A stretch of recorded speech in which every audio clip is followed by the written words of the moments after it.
ఐశ్వర్య రాజేష్, తిరువీర్ జంటగా నటించిన చిత్రం ఓ సుకుమారి.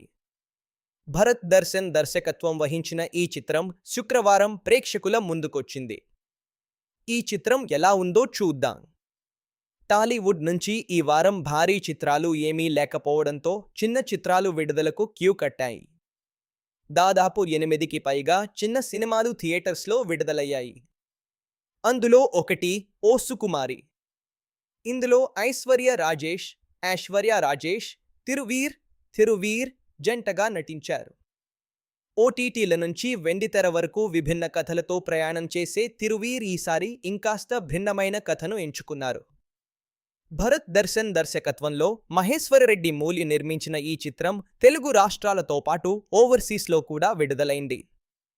ముట్టుకుంటే షాక్ కొట్టే ఈ అమ్మాయి కథ ఎలా ఉందో చూద్దాం. కథ: సుకుమారి రివ్యూ. యాదగిరి, తిరువీర్ ది పెడ మొహంగా ఉండే ఉమ్మడి కుటుంబం. తాతయ్య రాసిన వీలునామా ప్రకారం మన వళ్లలో ఎవరికి మొదట మగబిడ్డ పుడితే వాళ్లకు 80 ఎకరాల ఆస్తి సొంతం అవుతుంది. అందుకోసం పెళ్లి సంబంధం కోసం పక్క ఊరుకి వెళ్తాడు యాదగిరి. అక్కడ దామిని, ఐశ్వర్య రాజేష్ ని చూసి ఆ అమ్మాయినే పెళ్లి చేసుకోవాలని డిసైడ్ అవుతాడు. దామినికి పుట్టుక నుంచి ఓ సమస్య ఉంటుంది. ఆమెను ఎవరు టచ్ చేస్తే వారికి షాక్ కొడుతుంది. ఆ సమస్యతో ఆ ఊళ్ళో వారంతా ఇబ్బంది పడుతుంటారు. ఆ విషయాన్ని బయటకు రానివ్వకుండా గుట్టుగా నిశ్చితార్థం, పెళ్లి జరిపిస్తారు గ్రామస్తులు. పెళ్లి తర్వాత యాదగిరికి కొన్ని సమస్యలు ఎదురై భార్యకు దూరంగా ఉంటాడు. అలాగే దామిని రాకతో పెడమొహంగా ఉన్న కుటుంబంలో ఎలాంటి మార్పులొస్తాయి? ఆమె కరెంట్ షాక్ సమస్యకు పరిష్కారం దొరికిందా? యాదగిరి, దామిని మళ్లీ కలిశారా లేదా అన్నది కథ. విశ్లేషణ: ఓ అమ్మాయిని ఎవరు ముప్పుకున్నా లేదా ఆ అమ్మాయి ఎవరిని ముప్పుకున్నా ఎదుటి వ్యక్తికి షాక్ తగలడం, దాని నుంచి ఎలాంటి పరిణామాలు ఎదురయ్యాయి అనేది ఈ సినిమాలో కీలకాంశం. కథగా వింటే చాలా ఎగ్జైటింగ్గా అనిపిస్తుంది, కానీ తెరపై అంత ఆసక్తిగా సాగలేదనిపిస్తుంది. హీరోయిన్ చిన్నతనం.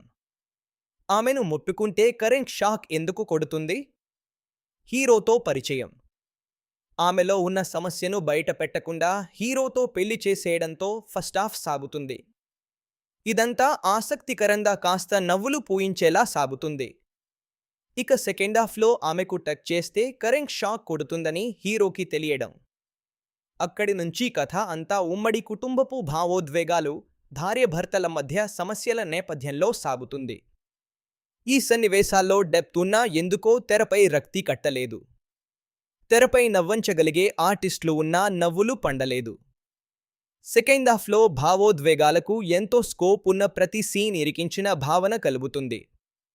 దర్శకుడు భరత్ రాసుకున్న కథలో మెయిన్ పాయింట్ బాగున్నా ఆకట్టుకునే తరహాలో సన్నివేశాలను రాసుకోలేదు. ముందు ఏం జరగబోతుందనే ఆసక్తి లేకుండా సాగింది. దర్శకుడు అనుకున్నది అనుకున్నట్లు చెప్పలేకపోయాడని అర్థమవుతుంది. నటీనటులు, సాంకేతిక నిపుణులు విషయానికొస్తే యాదగిరి పాత్రకు తిరువీర్ 100% న్యాయం చేశాడు. ప్రతి సీన్లోనూ నేచురల్గా కనిపించాడు. నటనకు ఆస్కారం ఉన్న పాత్రలతో మెప్పించే ఐశ్వర్య రాజేష్ దామిని పాత్రను సమర్థవంతంగా పోషించింది. కానీ ఆమె స్థాయి నటన చూపించడానికి ఈ పాత్రలో స్కోప్ లేదు. టెంపుల్ ఫైట్లో మాత్రం అలరించింది. కథలో కోర్ పాయింట్ నచ్చి ఆమె ఈ సినిమా అంగీకరించిందనిపిస్తుంది. తండ్రిగా ఆనంద్ చక్కటి నటన కనబరిచారు. మురళీధర్ గౌడ్, ఝాన్సీ పాత్రలు సోసోగా ఉన్నాయి.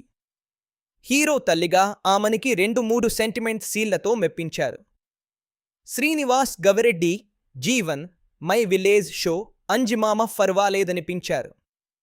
సిహెచ్ కుషేందర్ కెమెరా వర్క్ బావుంది. సెకండ్ హాఫ్లో ఎడిటర్ కాస్త చురుకుగా వ్యవహరించి ఉంటే లాగ్ అనిపించేది కాదు. భరత్ మాచిరాజు సంగీతంలో పాటలు ఓకే అనిపించినా నేపథ్య సంగీతం మాత్రం ఎక్కడో విన్న ఫీలింగ్ కలిగించింది. ఈ సినిమా కాన్సెప్ట్ వరకు వినడానికి బావుంటుంది, కానీ తెరపై చూడటానికి అంత ఆసక్తిగా లేదు. కథలో సింక్ కరెక్ట్గా లేదు. ఫైనల్గా హీరోయిన్ నుంచి షాక్ తగలడం ఎందుకు ఆగిపోయిందో రీజన్ చెప్పలేదు. ఐశ్వర్య రాజేష్ తిరువీర్కి ఉన్న క్రేజ్ను బట్టి ఎక్కువగా ఊహించుకుని సినిమాకు వెళ్తే నిరాశ తప్పదు.